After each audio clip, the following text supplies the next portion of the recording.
And right when he touches me on the shoulder, in my head, it says, "You're in the presence of Jesus."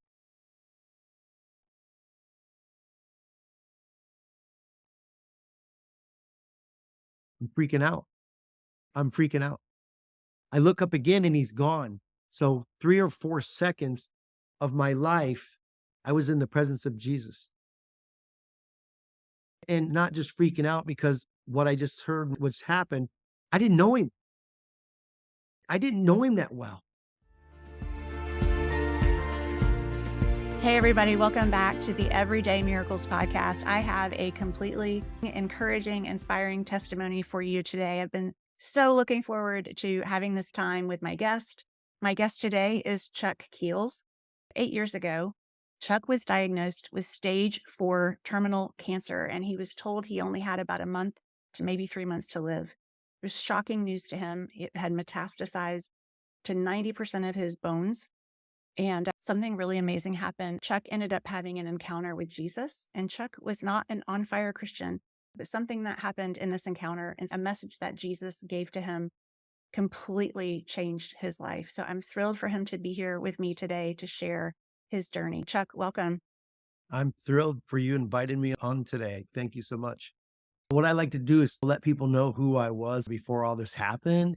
I was born in a little town in Ohio. You can't get a job until you're like 15 and get a work permit. I was 13 and I would go and get a job on the farms baling hay and picking sweet corn. So I loved the work ethics and the things that I was taught. I love being outside. So even if it's humid, but the breeze, I remember a little bit of it. It touched my life so much, but it set me up for the work ethics and who I was going to become in life. And I was involved with my church. I actually went to a Christian school, 11 years. I definitely know the Bible stories and I know a lot about it. It was interesting to me because there was a lot of confusion in my life and I was starting to look all over the place like something's missing in my life and I'm not sure what it is. And even in that missing stuff, I even drugged my 2 boys. As a single dad, I have 2 boys, and I drugged them from Arizona to California to Ohio, back to Arizona. And what I realized through my cancer journey was I was dragging my boys all over the country because I was lost looking for something that was not of this world. What I found out was my loss was a spiritual loss. And when I found out and I looked at my past and everything that had happened in my life, I was blown away. But it's like, how many people can relate to this?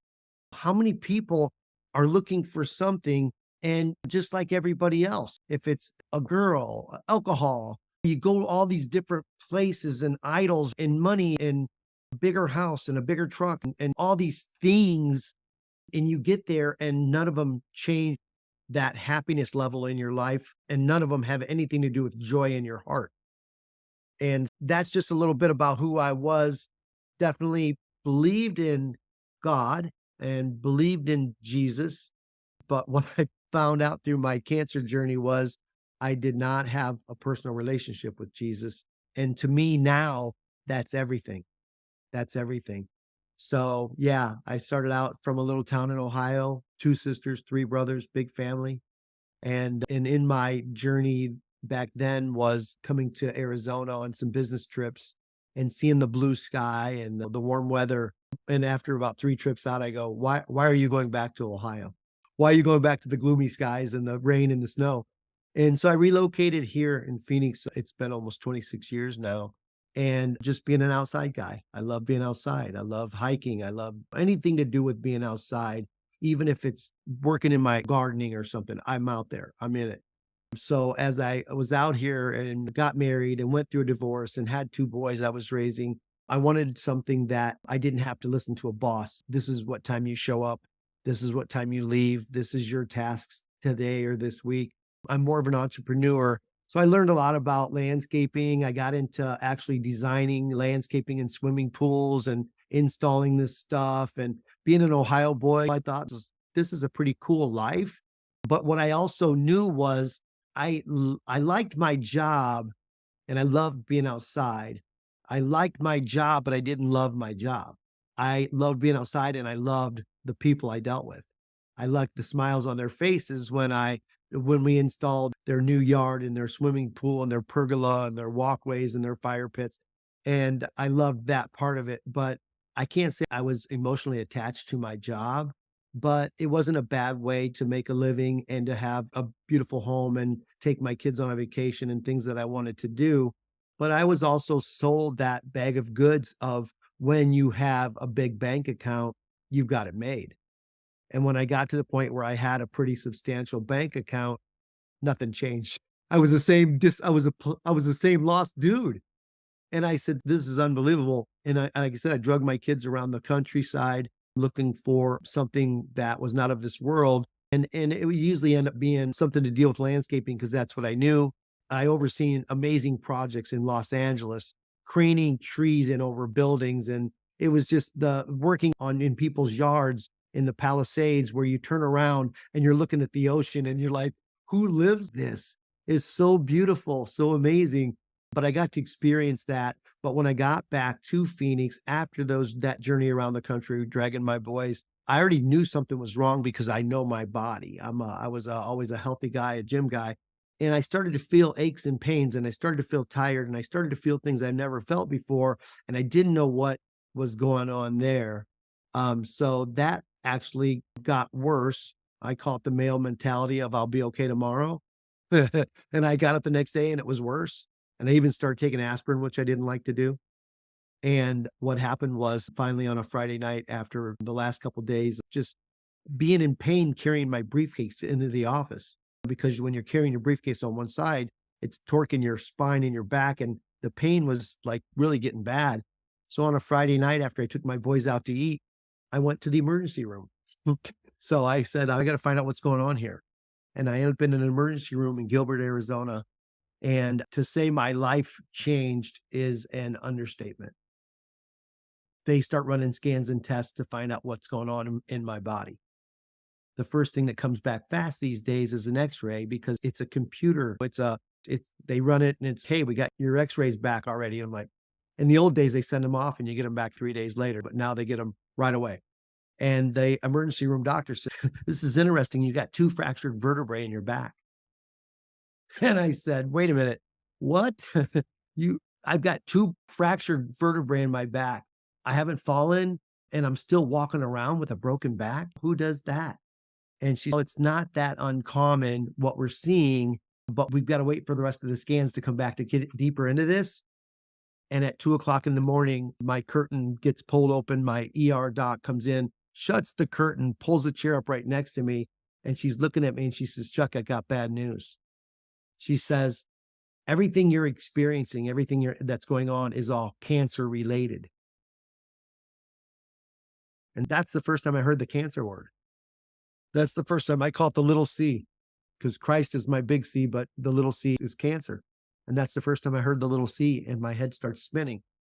And she said, we're bringing in a specialist tomorrow to do the biopsies and find out what exactly is going on. And specialists came in and did the biopsies and sent me home waiting for the results. And 3 days go by and we already know it's cancer. And I'm melting. The pain going through my body was unbelievable. I was losing weight. My hair was thinning. And by this time, they even had me on pain meds. And right away, they went all the way to the top level of liquid morphine. Take a shot of this every 4 hours and just numb yourself up. And we're waiting for the results to come back. And day 3, they call and I go back into the doctor's office. And the doctor looks at me and he says, I cannot believe you just walked in here. And I said, okay, what's going on? He said, I've never seen scans like this and the person's still walking around. He says, the nuclear bone scan that we did, it shows that the cancer started in your prostate. And if you leave it go long enough without treating it, it goes to where it's fed. And once it gets out of the region where it starts, that's when it goes to level 2, level 3, stage 4. And he says, you're at stage 4. He says, you've got cancer in 90% of the bones in your body.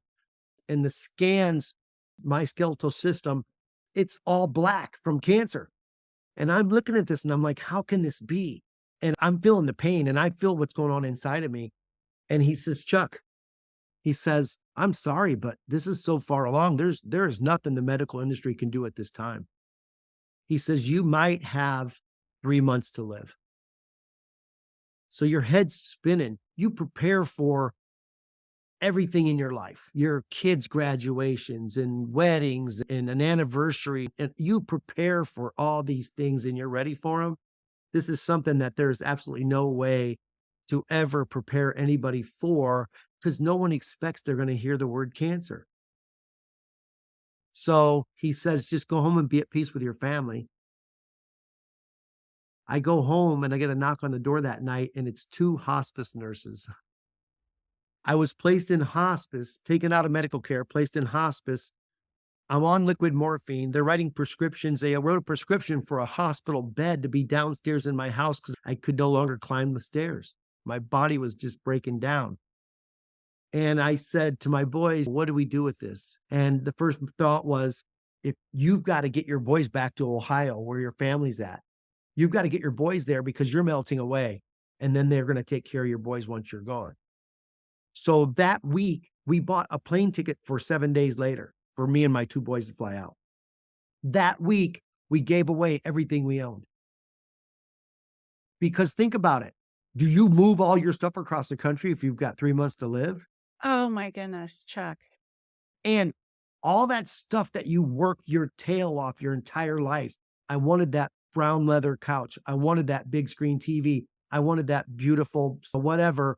What does that stuff become when you're diagnosed with stage 4 cancer with 3 months to live? Absolutely nothing. Absolutely nothing. It was so big in my life that I worked my tail off and even missed some of my kids' sporting events and stuff like that. No, I got a job. I got to work, got to build that bank account. For what? For what? So I would tell friends, they said, hey, can I come? My family want to come by and give you a hug. I said, yeah, come by, but bring a truck, bring a U-Haul trailer because I want you to take anything you want. I'm not moving all my stuff across the country.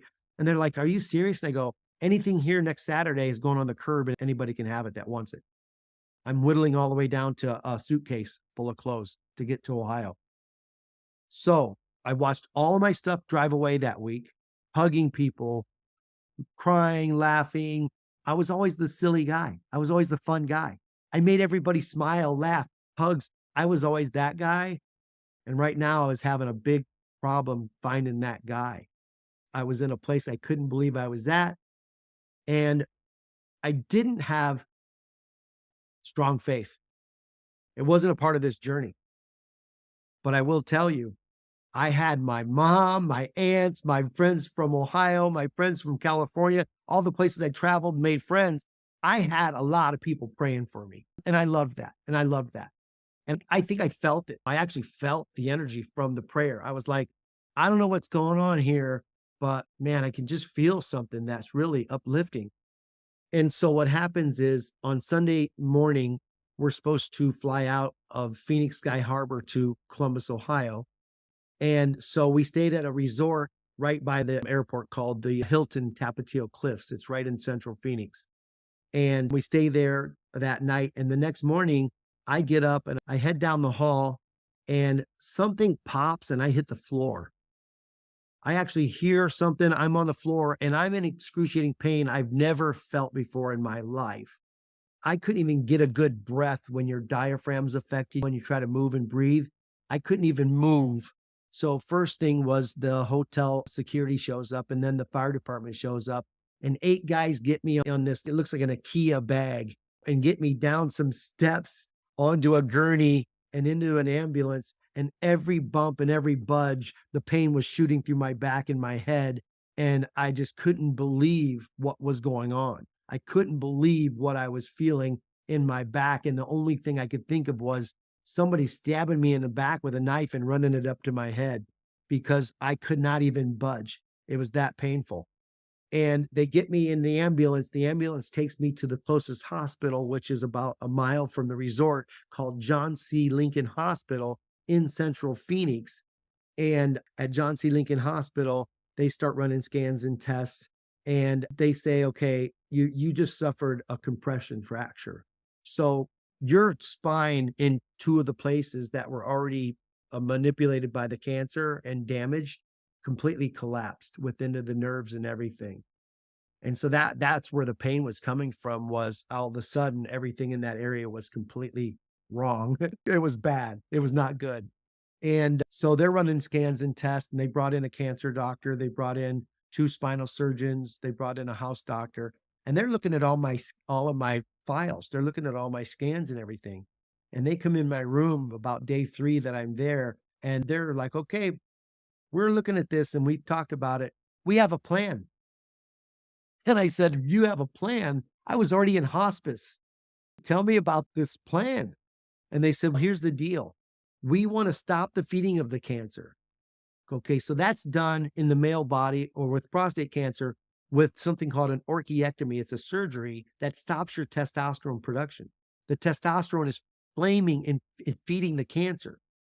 Okay, so we want to stop the feeding of the cancer. Then we're going to put this device in your chest called a port. And a port's a little device that they can poke a needle in, and the chemo goes in right straight to your artery. So we're going to do the orchiectomy, get this port placed in your body.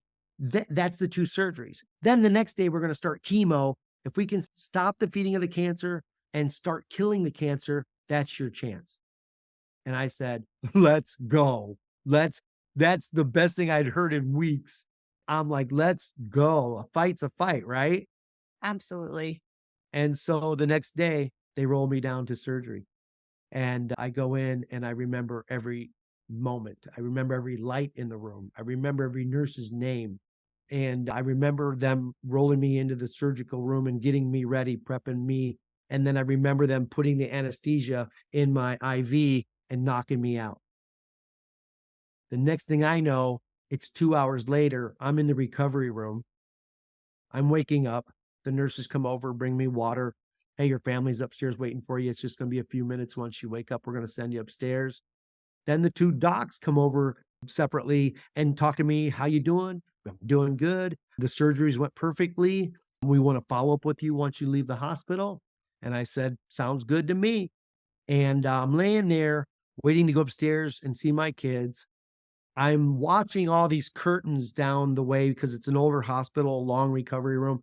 And it's just tons of curtains where they're opening and closing curtains and taking people into surgery and bringing them back out. And I'm just laying there. And in my head, of course, constantly is, I still can't believe at 50 years old, I've been diagnosed with stage 4 cancer. And they called it terminal, stage 4 terminal cancer. You're checking out. So I'm laying there thinking about all this, watching everything in the room. And all of a sudden, for no reason at all, the room turns weird cold, like frigid cold. And I scrunch up and I'm laying there and I'm like, "Where's the cold air coming from?" And first thing I do is I look to the right because that's where the big double doors are where they're taking the patients in and out. And I said, "Somebody left the door open and the cold air is coming through." And I look down there at the doors and the doors are shut. And I'm like, what's going on here? Where's this cold air coming from? And as I pan back to my left, I jump because somebody's standing there looking at me. And I'm thinking it's a doctor or it's a nurse, but I also noticed they're wearing a brown robe and a white scarf, and I can't make out their face, and I could see a shadow of a beard, and his right foot steps forward, and he physically reaches out and touches me on the shoulder, and right when he touches me on the shoulder, in my head, it says, "You're in the presence of Jesus."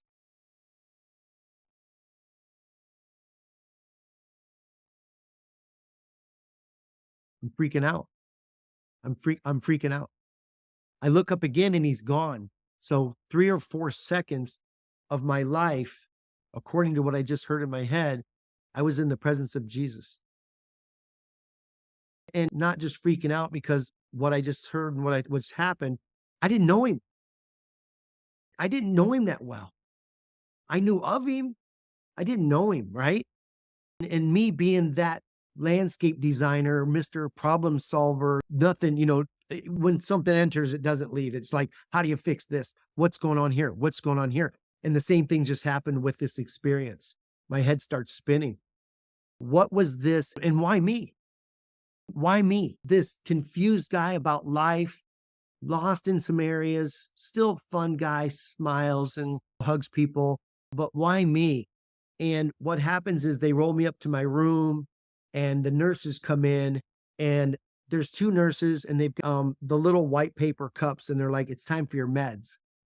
So here's your steroids for shrinking the tumors. Here's your bone strengtheners. And I'm taking the cup and I'm taking water and I'm drinking them. And they said, now your pain meds are as needed. So on a scale from 1 to 10, 10 being the worst, how bad is your pain right now? Knowing that morning I was on liquid morphine. I look at them, I wait a couple seconds, I sit up in my bed and I say, I don't feel any pain. And they said, order something. You just broke your back and had surgery. Order something. And I started thinking about it and I was like, I don't even like taking aspirin. I'm not ordering a drug if I don't need it. So they hand me the nurse button, the call button, and they said, as soon as it starts, and the nurse says, and it will, as soon as it starts, hit the button so we can get in here so it doesn't get out of control. From May 26, 2015 to hanging out with you right now, Julie, I never touched another pain med. Flipping out. What? Why? What just happened to me? And very confused about what just happened and still having no idea what really happened. I didn't know. I'm just an Ohio farm boy. I did not know what just happened. But you knew it was Jesus. There was no doubt. Without a doubt in my mind. Yeah, without a doubt in my mind. So thinking about it all day, I'm the farm boy from Ohio, right? In bed 8:30, 9 o'clock, back up at 4:30, 5 o'clock, ready to feed the animals, ready to go to work. And I've lived that my whole life, and I still do. Even if I stay up a little later, I'll still wake up at 4:35. It's ridiculous, this clock that's in my head. But what happened that night was the guy that washes his face, turns off the lights. I didn't do any of that. And I'm laying there in bed and I seen the clock on the wall, 9 o'clock, 10 o'clock, 11 o'clock, 12 o'clock, because my head's spinning. 50 years old, diagnosed with terminal cancer. And then something just happened in the recovery room that I still can't figure out. And I'm laying there and it's probably somewhere around midnight. And I look at the ceiling, and you can call this a prayer or you can call this just, I don't know. But I said, God, what gives? What gives? I have two boys at home that I'm raising. I'm 50 years old. Stage 4 cancer. I haven't done the things in my life that I planned on doing. I haven't accomplished the things in my life. I've been so busy working and trying to make money to buy that furniture that I just gave away that I haven't accomplished things in life. I said, God, is this a short journey or is this a long journey? And I'm laying there just, wow, feeling sorry for myself, like cancer. I got kids at home. And all of a sudden I hear, you've been a fighter your entire life. What are you doing? Yeesh. Man, I know. That's right. And a couple seconds go by and I hear, as long as you're alive, be fully alive. I was like, wow, wow. I sit up in the bed. I kicked my feet off the side. I grab my IV pole. It's putting all the fluids and stuff in my body. And I go and I said, I'm going to go wash my face. I'm going to go end my day like I'm supposed to. I'm going to stop feeling sorry for myself. And what happened, Julie, was I went towards the bathroom, and I went past the bathroom into the hallway. And I started walking at a snail's pace. I'm down 38 pounds. I'm melting away from cancer. I've got broken bones. I've got cancer all through my body and even some spots in the back of my brain. I'm a mess. I'm a physical human mess. And I start walking at a snail's pace and walked 2 laps around the hospital floor with no pain. With no pain. Even the staff was like, what are you doing out of bed? Without physical therapy, without somebody helping you down the hall. And I said, I feel pretty good. I was in no pain, but I was exhausted. I made it 2 laps. I got back to the room. I washed my face. I turned off the lights. I get in my bed and I look at the ceiling and I go, thank you. Thank you, God. I needed that. I don't know what's going on. I don't know what happened today, but I know that I'm not feeling pain anymore after what I was just going through for the last few weeks. I know you did that. And whatever you've got going on in my life, I am 100% in. I'm in. Surrender, whatever you want to call it, I'm in. And I said, I will. I'm exhausted at 50 years old. I'm exhausted at trying Chuck's plan his entire life. Oh, Chuck's plan's good enough. Don't have to go to church. Don't have to listen to somebody else. And bumping my head into the walls for so long, I'm exhausted. God, you take over. You take over. So, Julie, the reason why May 26, 2015, I will never forget for 2 reasons. One is I was in the presence of Jesus. He showed up and touched me on the shoulder. I didn't know what it meant yet, but he touched me on the shoulder. But that night, that conversation at 50 years old was the first time I had established a personal relationship with Jesus Christ. I knew it was just a relief or a feeling of freedom. At the time, I had no idea. I had no idea what he had planned for me and what was going to happen next. Okay. What I realized over the next couple of weeks, and I started chemo. This is next. Now we start the chemo, right? And I won't get into it too much. No, I want to ask you though, this plan, when they decided to start treating you, just to clarify, this wasn't the plan. The goal was not to heal you. The goal was just to extend a few months, correct? Oh, the information I was given was if a male at 50 years old goes through a journey with any type of prostate cancer of level 2, 3, or 4, their lifespan is less than 2 years. If they can keep you around for a couple years and enjoy your family and go on a vacation, I don't know what they have planned, but that's really a lot of the medical industry is if we can just keep them around for a little bit and enjoy their family, enjoy life. But most people are so stressed and confused that they don't enjoy that time period. And this is something we'll talk about in a little bit because of what I do now. But what I realized is I'll tell you about the chemo. So the first chemo session was at that hospital. The first session was there.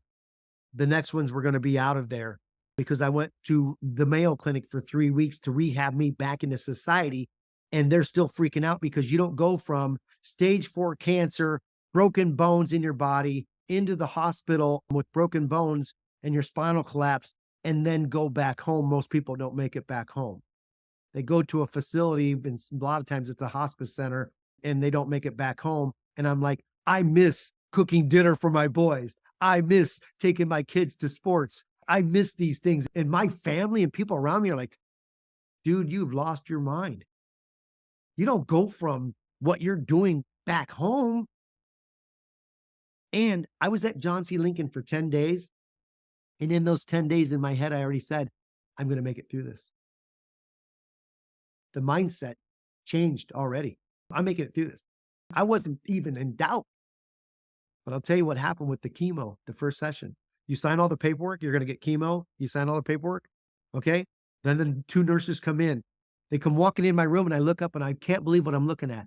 They have on welding masks, scrubs from head to toe, and lead protected gloves from their fingers to their elbows, holding this little bag of clear stuff. And I'm looking at this and I'm like, wait a minute. You can't get a drop of that on your body, but you're going to put that in me? That's called chemotherapy. That's a chemical. That's a product that's designed to kill cancer. But the problem these days is it doesn't know the difference between a cancer cell and a healthy cell, and it kills everything. And if you know anybody that's going through treatment, you know what I'm talking about. Or if you've been through treatment, you know what I'm talking about. It goes in there and it starts causing havoc. Okay. So that's my experience starting chemo. Then they moved me over to the Mayo Clinic. And I was at the Mayo Clinic for 3 weeks. And the Mayo Clinic was my place. It was my turnaround in life. The chemo, everybody, they go through chemo differently. I've got people that still work.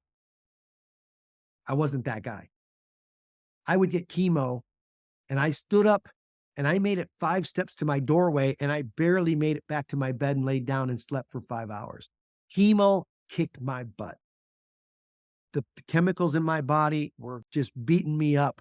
And it was that way for 3 or 4 days after I got that 2.5 hours of drip of chemo into my body.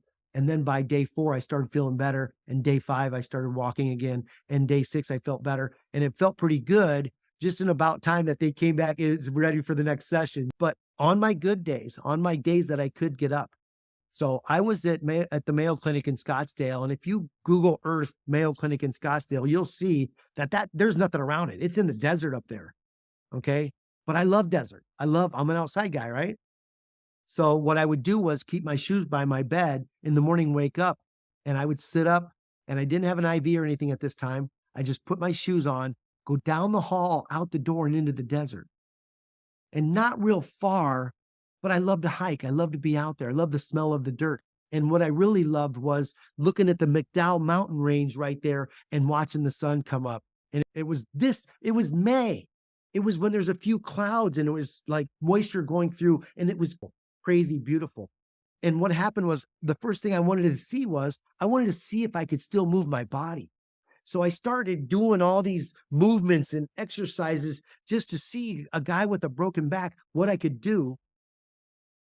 And more important than that, I started talking to God and I started hearing things that I couldn't believe.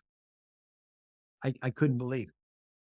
And for example, one morning I was like, okay, I've been taken completely out of society. I don't have my job, my kids, my going to the gym, nothing. And God says to me, you'll get it all back little by little.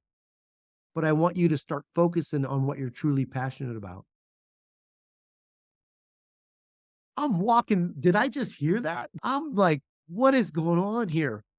I thought about my job one morning on the walk and I was like, I got to pay my bills. What am I going to do? What am I going to do now?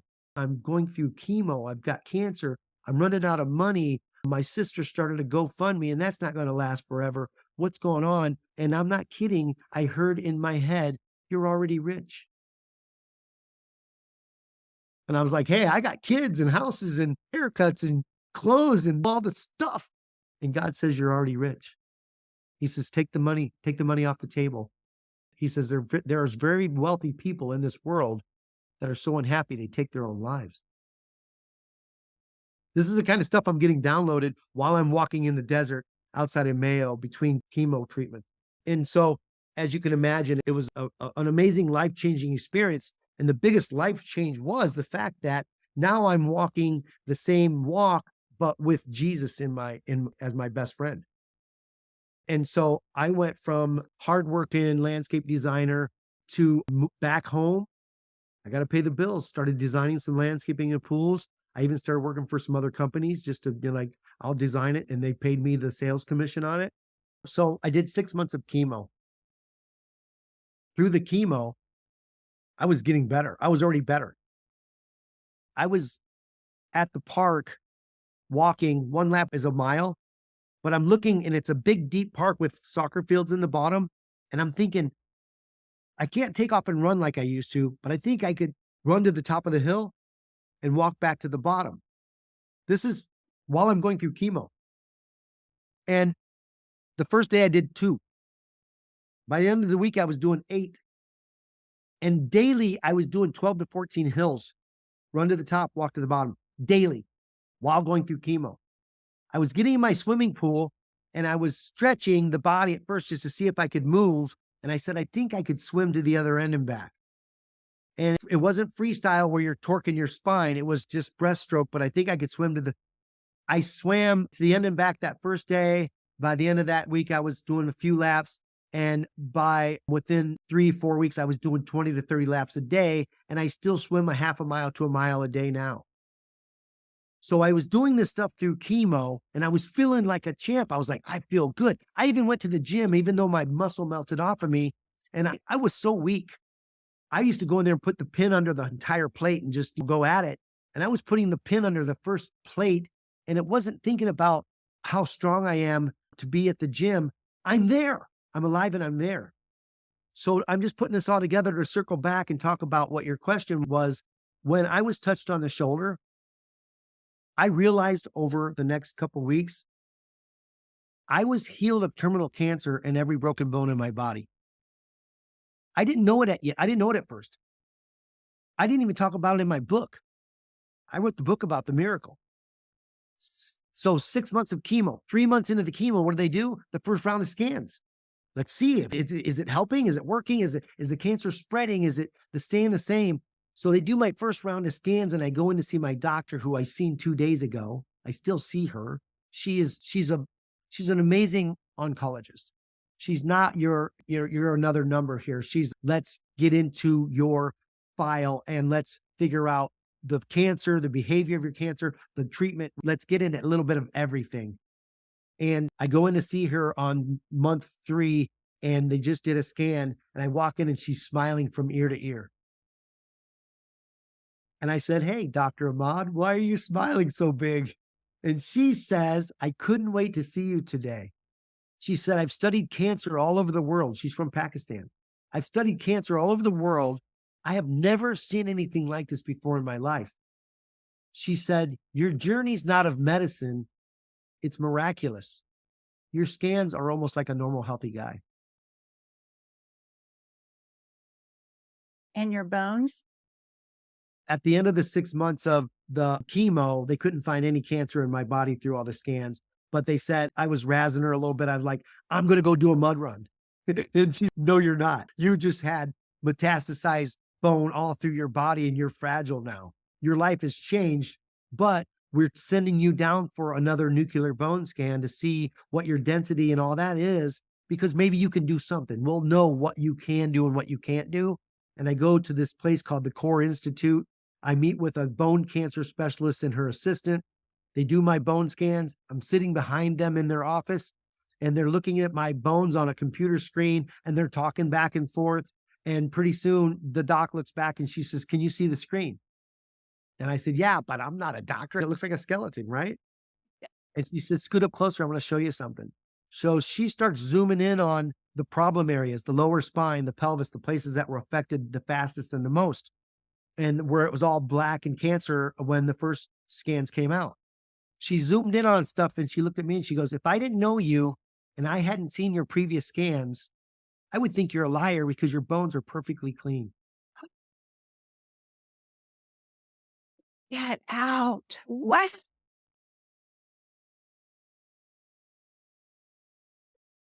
Yeah.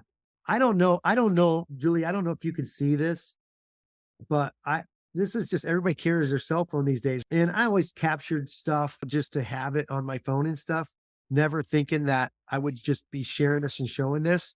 But if you can see, that's called a nuclear bone scan, and the black was the cancer in my body. Wow. And I have pictures of this is the day that I had surgery, and also that I was down 38 pounds, and the day that I had the miracle. You don't I even was look like, dying. I smelled funny. I was checking out. oh, And this is what a back compression fracture looks like. I don't know if you can see the yeah. bones collapse there. That's not Mm, supposed to look like that. Your spine's exactly. not supposed to do stuff like that. But I think somewhere on here also, and I should add more, I actually have some of the pictures from the last time I went to see the doctor, and she said, If I didn't know you, I think you're lying. Your bones are clean." That's what my bones look like now. Not even scar tissue, not even nothing. Praise God. Yeah. Yeah. The medical industry, the 700 Club were like, this is unbelievable. They researched and vetted me for a year and a half. They called every medical doctor, anybody on my files. They called me and said, "We've researched your journey and we love your story. And we want to send out a movie crew and film it," which they did. They do an amazing job. And people started calling me.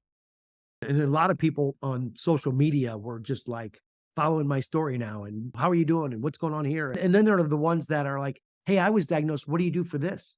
What do you do for that? What do you do for this? And the calls started coming in. And I remember one of the first calls, the guy calls me and he says, hey, your cousin in Ohio gave me your phone number. I hope it's okay. And I'm like, sure. What's going on? My wife was diagnosed with cancer. And I go, why are you calling me? I said, I'm a landscaper. You got the wrong guy. And they go, you survived stage 4 cancer. What did you do? And I started thinking about it. And I said, let me tell you my story. And I told my story. And when I was telling my story, it was the tears and I'm getting chills on my arms. I can't believe what I'm hearing. And then I said, what did I do? I prayed. That was big. Became a huge part of my life, just chatting with God, not just with my kids before bed, but all day. Watering my plants in my garden. I'm standing here. You're going to be standing here for 15 minutes. Why not chat with God? Just simple stuff. Driving to the next job site. You got 35 minutes. I'm stuck in traffic. Why not? Hey, God, what's your plan for me today? Hey, God, I got this going on. I'm scared.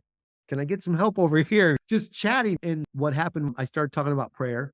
I started talking about love because love was this landscaper that had all the trucks that people called and said, hey, we're moving this weekend. Can you help? Of course I will.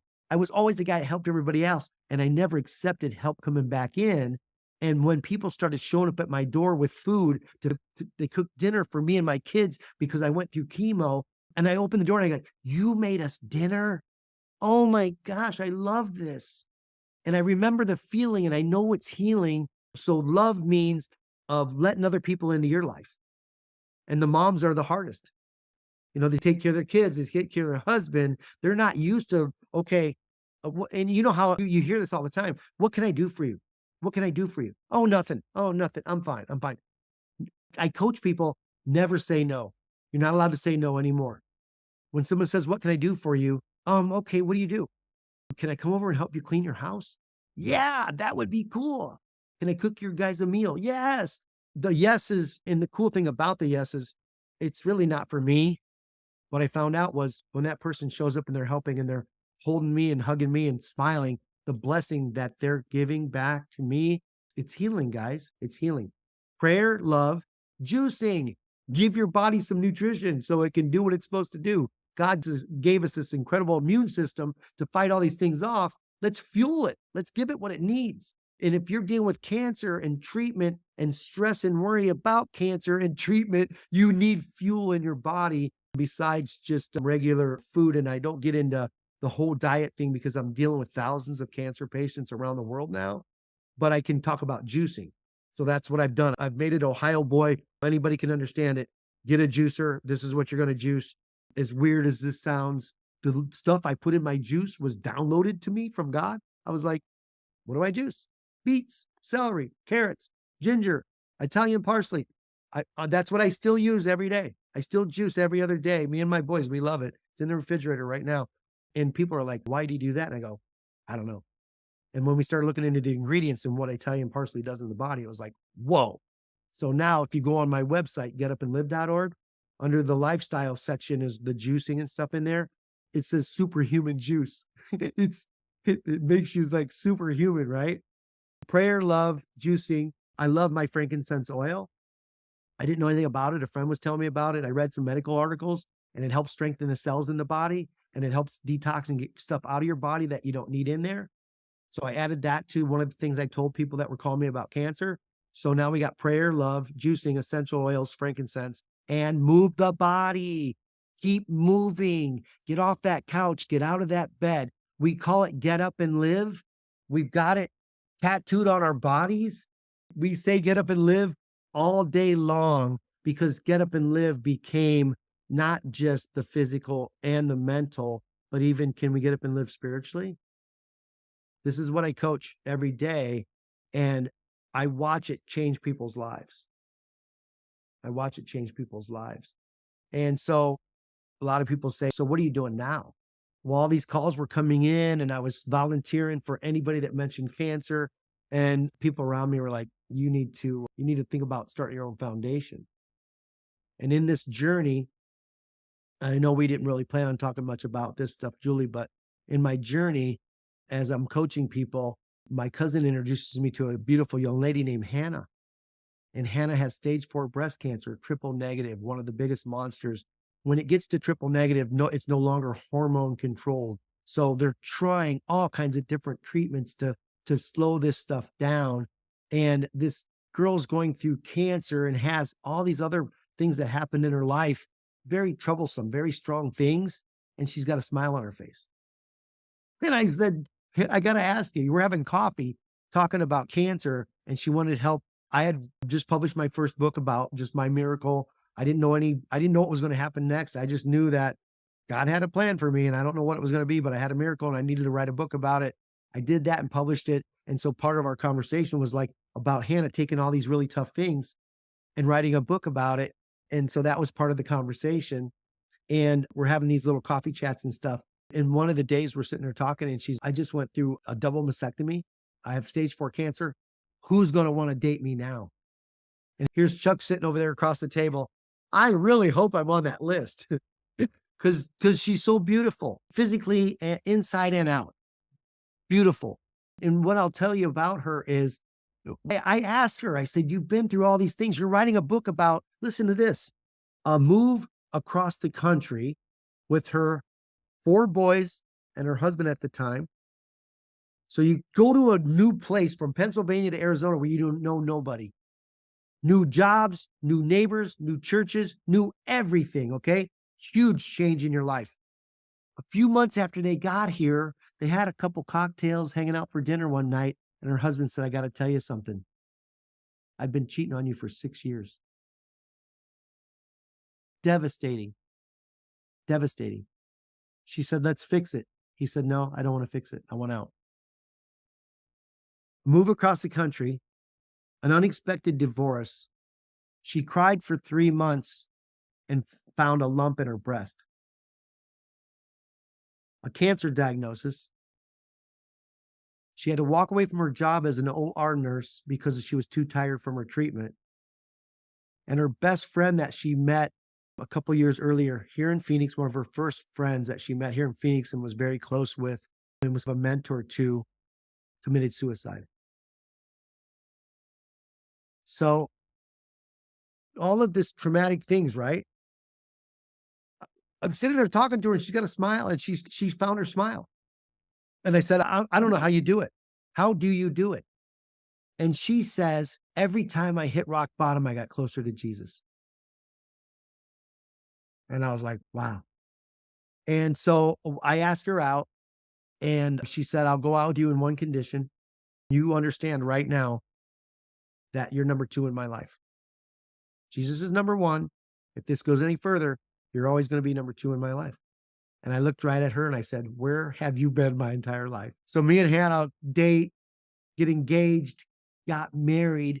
It was such a divine pairing because it was so amazing and cool. We just needed each other. And we talked about life, and life was all there. The same things, we believed the same things, and we wanted the same things out of life.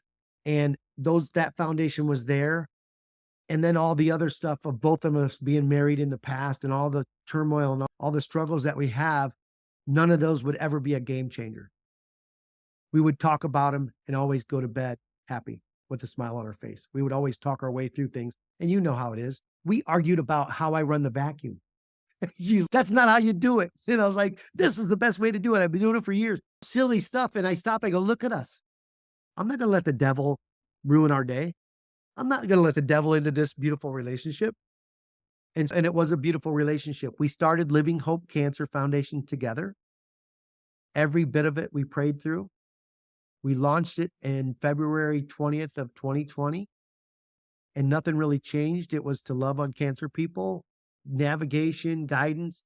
And that came from we as stage 4 cancer people could not find support after the diagnosis and the doctor gives you a medical plan and pats you on your back. It's, I'm sorry you're going through this, and you go home and you're on your couch or you're driving home and you're like this with your steering wheel, like, cancer, what now? What do you do now?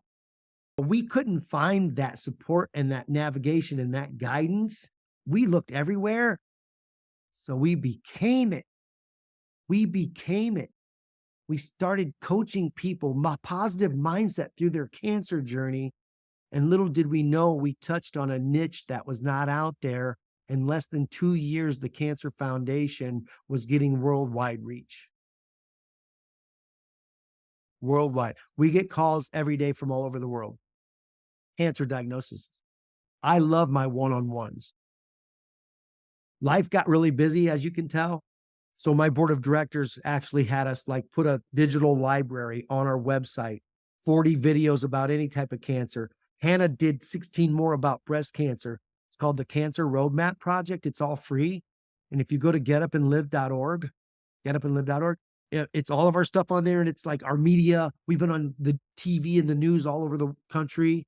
We've just had this unbelievable experience.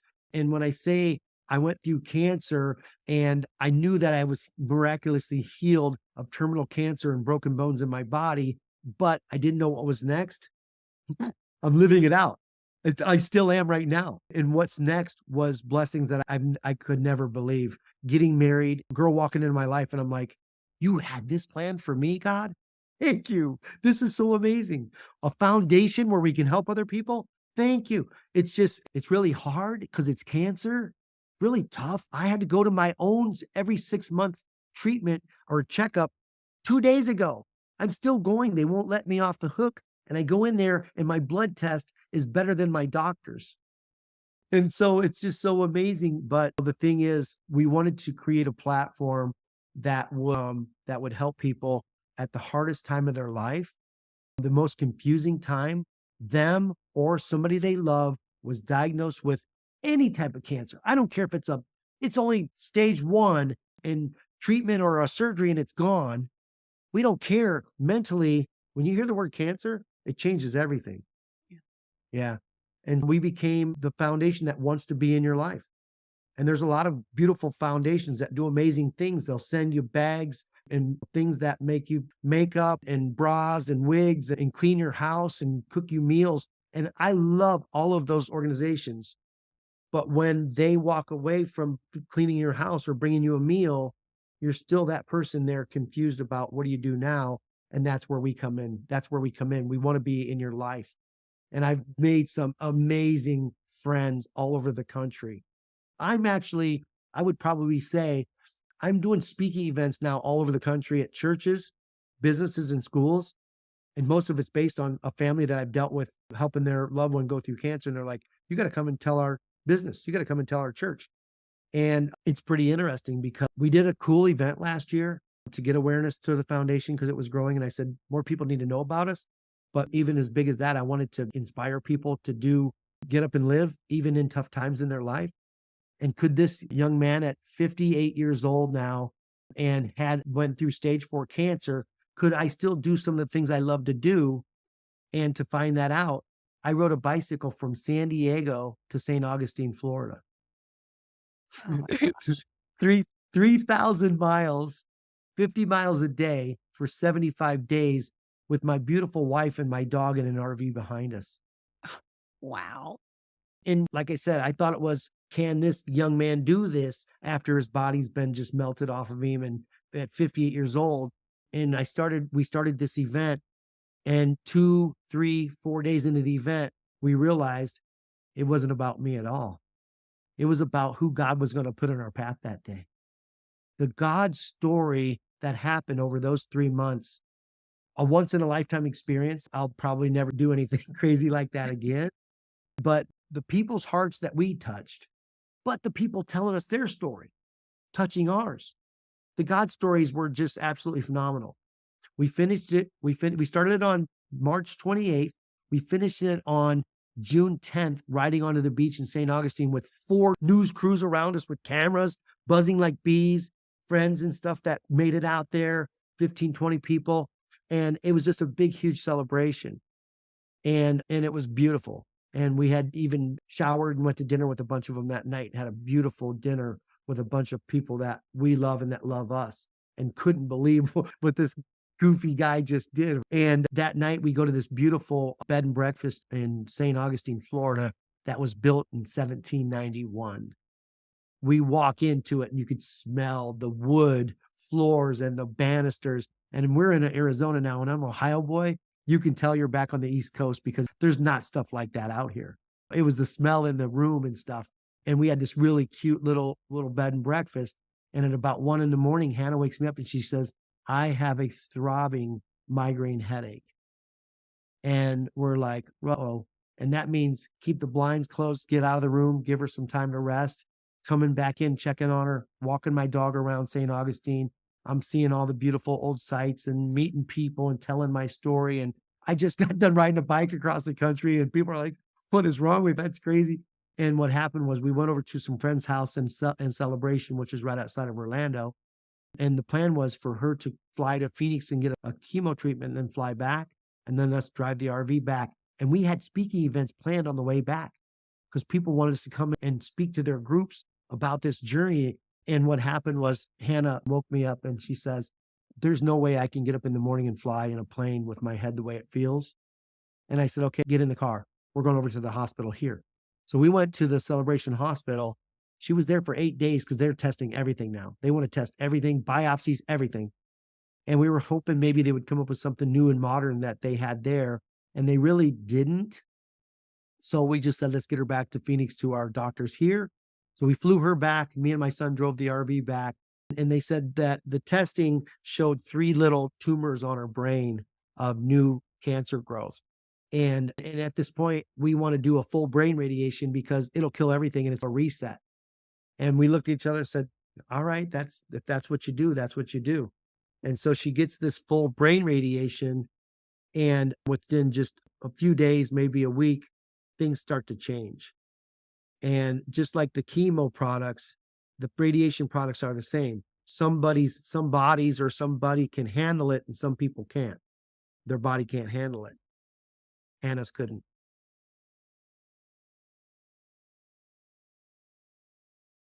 Over the next 4 months, I watched her body melt away. And even a doctor said, it's not the cancer that's getting her. She was kicking butt with the cancer. She just drove an RV across the country, smiling and doing lives on social media, but she can't hit the treatment. She can't handle it. And on November 29th, I lost her. So sorry. Hardest thing I've ever experienced in my life. If I didn't have faith, I don't know if I could have gotten through it. And what happened right after she passed away was thousands of people all over the world calling me on Messenger, on email, on text. Sad, but telling me the stories about how Hannah inspired their life, influenced their life, and brought them to Jesus. And I said, when we go, and we're all going to go, where nobody's getting out alive, could it be as beautiful as how she lived her life and how she touched people? And even now with all her videos on all of our stuff, how people are still getting inspired and in guiding through their cancer, even after she passed away. She's still touching people's lives. And it's the most beautiful. It's the hardest thing, but it's the most beautiful thing. Yeah. Yeah. But guess what? I find my peace because guess what? She's dancing in heaven with Jesus. She's not in pain. She's not going through cancer. She don't have a port sticking out of her chest where she was getting her treatment any longer. I prayed every day and put a frankincense down her spine and on her head and would just close my eyes and pray 3-4 times a day. And she would even laugh. I go, why are you laughing? She goes, you always have your eyes closed when you're doing that. I go, this isn't between me and you. This is between me and him. And I would pray over her body. I want her healed from head to toe, every cell, every little bit of her body. Dear God, just heal her up. I know you can do it. I know you got the power to do that. You healed me, heal her. And then I lost her. And the first morning on a walk without her, with my dog, I said, God, I prayed all day for healing, for complete healing. And in my head, I heard she got complete healing, just not the way humans see it. She's no longer in pain. She's no longer going through the crazy tough things of a human life in this world. she's with Jesus now, eternal life for the rest of her life, smiling and dancing and beautiful. So that's where I find my peace. And I hear her say, get up and live every day. I hear it every day. I hear Hannah, get up and live. Feet on the floor, man. I'm in my office. I'm at the gym. I'm at the pool, swimming laps in the morning to stay healthy and just breathe fresh air and the sunlight. And yeah, it's a tough journey without her, trying to figure it all out. But it's helping so many people. And so Living Hope Cancer Foundation is only 3 years old and it's already growing. It's a complete blessing.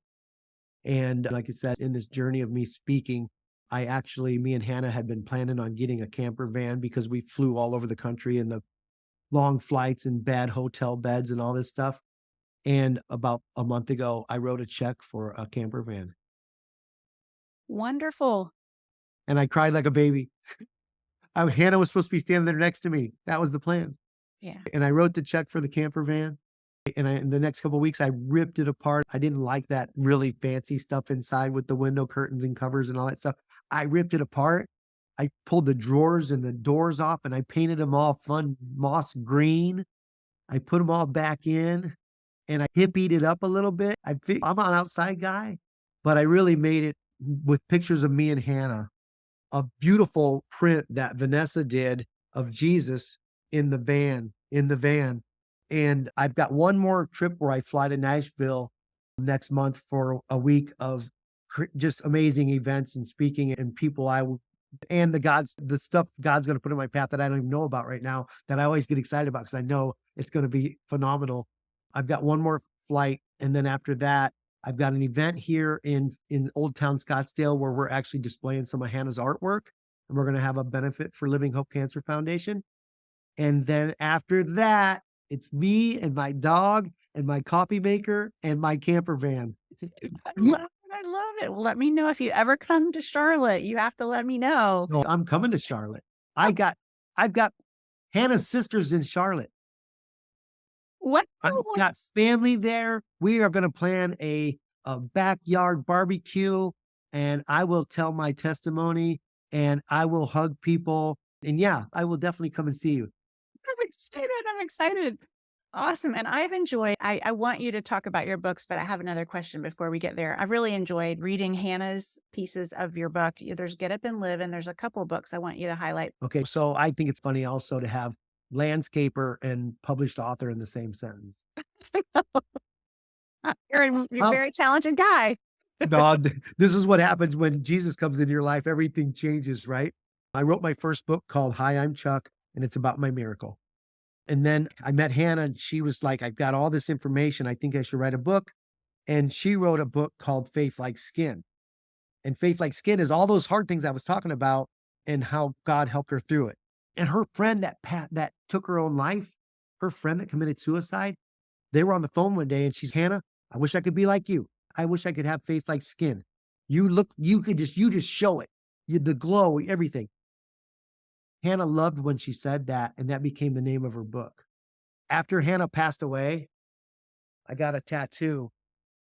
It's Hannah and her book cover, and it says Faith Like Skin. Oh. And that was from a picture I took of Hannah on our honeymoon on the beach in Oceanside, California. And you know how everybody, the sun's setting, and I go, okay, move your hand, move it up, move it down, right there, hold still. And I took this picture, and it's absolutely gorgeous. And it's beautiful Hannah holding the sun. And she used it on her book cover, Faith Like Skin. And I love that because when we took it, we were just having fun, not knowing God's plan was it's going to be your book cover. Yeah. And hold up that book again. So this one we wrote together, that is from our honeymoon also. And that's us jumping on the beach in Oceanside, California. Like I said, we took these photos 3 years ago, not knowing that it was going to be our book cover, not knowing that Get Up and Live was going to be everything that we put out there. And the reason why this is funny, coming back from some speaking events in Florida, I'm going to the airport and God says, read your own book. It's like, what? He says, read your own book. So I get on the plane, I get settled in my seat and I get up my own book and I start reading it. If you wrote a book 3 or 4 years ago, in time, things change. Yeah. And also, I didn't really remember everything that Hannah said because each chapter we're talking back and forth. And the book is phenomenal because the book is about 2 stage 4 cancer people and all the struggles and the ups and downs of dealing with a life experience like cancer, and how we still had joy Yeah. and how we leaned into our faith on the toughest times. And we're talking back and forth, and I'm reading the book and I'm laughing and I'm crying. And people around me are like, is this guy lost his marbles or what? Reading my own book. I actually read it. The lady next to me was reading a book, and I says, have you picked out your next book yet? And she goes, not yet. I go, you want to read mine? She goes, what do you mean? I go, I wrote this. And I finished it and I gave it to her. And I wanted her to read it and get up and live. And so they're on Amazon. You can look up my books on Amazon, but I encourage people to go to my website, getupandlive.org. Getupandlive.org is all the free cancer coaching stuff. There's a Bible plan on the front page of my website, of my cancer site. There's a Bible plan. But when you go into the store, that's stuff that we use to raise money for the foundation so we can continue helping thousands of people, and them and their caregivers never, ever pay a dime. That's our goal. Okay. So the books Wonderful. are on sale on our website. And if you buy it through my website, I get the notice. If you buy it from Amazon, it goes straight to you. If I get the notice, I sign it and send it to you. Thank you for that. I love that. Absolutely. Absolutely. Thank you for sharing that. Is there anything else you want to share about where I know you just one more time say your website for people? Yeah. So it's Living Hope Cancer Foundation. The website is getupandlive.org. And like you said, you go on the site, you guys, we have a lot of fun. We made our dog into a stuffed animal. His name's Jax. He looks The dog exactly is like still living. The dog. Yeah. no, look, he's right here. He's right Yeah. here. But we send these all over the country. We've sent out 300 to cancer patients all over the country. And then just some fun stuff. We made swag. So Get Up and Live. Oh, nice. And so we got the baseball hats, and we've got we call them bucket hats.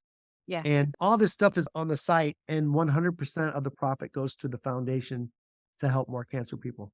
Amazing. Thank you so much. And I want to ask you, every day there are people that are hearing that word, that are receiving that news. And I'm sure there are people listening right now. I know I've talked to many that have heard about my podcast and they love listening for inspiration. But for someone like you who's been through this, what would you say to someone right now who is devastated? Their head is spinning. What would you say to them? So I was never the guy to talk about Jesus and faith and all this stuff. I thought, I don't want to be the nerdy guy talking about that stuff. And when I found out how it helped people and how it helped me through my journey, here's what faith is to me. When you believe in Jesus, when you believe that Jesus came here, suffered, died, and was buried, rose from the dead, and took away all of our sins, all of the crazy decisions and stuff that I did in my life, you're there for me now. You can go to him no matter what. There's a song, I run to the Father again and again. We're broken, we're human, but he's there waiting for you.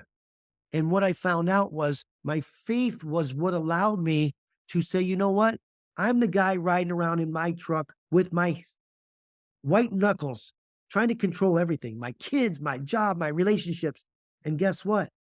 Now that Jesus is a big, huge part of my life and my best friend, I can't change these things, but guess what?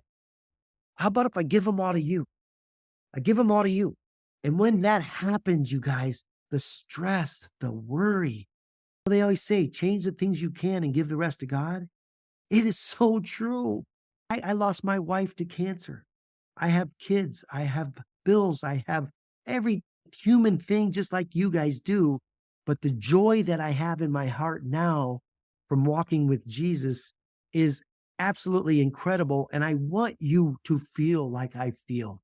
I want you to open your heart and welcome him into your heart and feel the way I do. And not just the feeling, but read my books, go to my free website, listen to this podcast a couple times, because I'm telling you guys right now, I'm living it. I'm not a pastor. You know who Bob Golf is? I got to hang out with Bob Golf. And I said, Bob, you're not a pastor. What's your label? And he goes, I'm just a dude. And I said, Bob, I'm just a dude too. I'm just a dude. I don't have a label, but I just want to bring more people to Christ and to understand we're on this planet for this long, and eternal life looks bigger than the ocean. So how is important is it for us to focus on what's after this little time on this planet and eternal life, but also to feel the joy and enjoy this time while you're here? Yeah. So that's me. That's who I am. That's what I do. I'm just a dude. Oh, that's wonderful. So thank you. That was beautiful. Would you mind on our way out just praying a blessing over those that are listening I and would might be love going that. through this? I would love that. I would love that. Oh, dear Heavenly Father. First, I want to thank you for this moment. Me and Julie, we met and we had no idea what was going to happen today, but you knew. You you knew because you knitted us together in our mother's womb and you planned our lives. And that's just absolutely incredible. We want to thank you for the blessings. We want to thank you for the good blessings and the beautiful things that happen in our lives.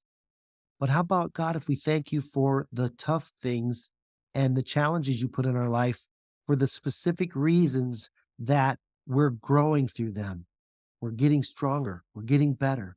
Change is necessary. We want to thank you for those blessings as well. I want to thank you for whoever turned this on today. I know that was your plan. If there's cancer in someone that they know or themselves, I'm praying for healing and comfort through that journey. If it's a medical situation, we're praying that you put the right medical people in their path that touch their lives, touch their body physically, touch their hearts. We just want to pray for just this opportunity to share our life journeys with the people that are on the podcast, the people that are tuning in, the people that are listening, and praying that our story of hardship and tough things in our life they can relate to and that touches and changes their life. We pray for all of the people out there that don't know you. I didn't know you. I do now. And I pray that you become their best friend. And we pray all these things in Jesus' name. Amen. And amen. Thank you, Chuck. That was beautiful. I've so enjoyed this today and so grateful that you're still here with us miraculously 8 years after hearing that and all that you've been through. So I'm just grateful that to hear your story and to share it. So thank you so much for coming. Thank you so much for inviting me on. I really appreciate it. I'm Yeah. honored. And I am going to be juicing some Italian parsley. I don't know what it doesn't just say. I will check out your recipes. There's so many free things on his website too, you guys. So please check it all out. God bless you. And thank you for listening today. If you have a miracle that you want to share with me, please reach out to everydaymiraclespodcast@gmail.com. Thank you and God bless.